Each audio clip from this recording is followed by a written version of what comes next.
Animation derived from a variety of sources often looks stale or lifeless. In this paper, we present the cartoon animation filter, a simple filter that takes an arbitrary input motion signal and outputs motion data that is more alive or animated. The animation filter adds anticipation, exaggeration, and follow-through, along with squash and stretch deformations, all within the same framework. We apply the filter to motions ranging from hand-drawn trajectories to motion-captured degree of freedom curves and video segmentation results. Here we see a simple motion curve for a ball that stands still, then moves from left to right, and then stops. Now we convolve this motion with the LOG filter. The resultant curve shows the anticipation phase, the exaggerated movement, and the follow-through that naturally results from the three-lobed filter. In the resulting motion, the ball pulls back slightly before moving and springs back to rest in the follow-through. Squash and stretch can be achieved with the same filter. The only change is a time shift when applied to points on the boundary of the object.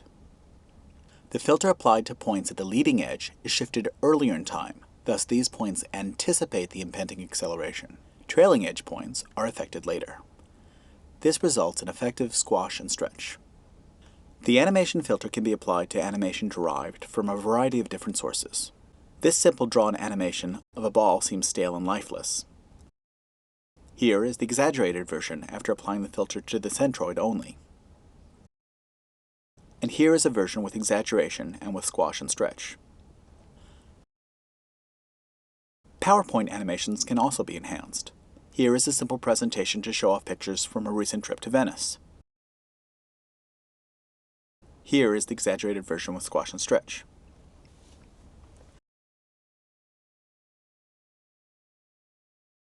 Last year we saw the ability to extract cutouts from video. Once extracted, the objects are simply two-dimensional shapes per frame. These shapes can have the same filter applied to enhance their motion. We see the original footage and exaggeration with squash and stretch. In a side-by-side version, we can more closely observe the differences.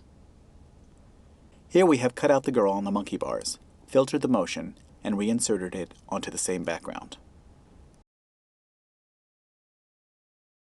Surprisingly, the filter can also be applied to animation generated by a motion capture system. We can see the original motion captured walk along with the filtered version offset from it.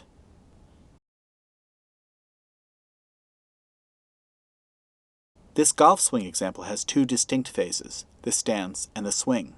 As described in the paper, the width of the filter automatically adapts to the changing frequency of the motion. In this final example, we show a boxer, both the original version and the filtered version. The only control the user needs to specify is the amplitude of the filter. Thus we can get more subtle refinement or really go over the top. We have shown how a uniform application of a very simple filter can enliven a wide variety of motions.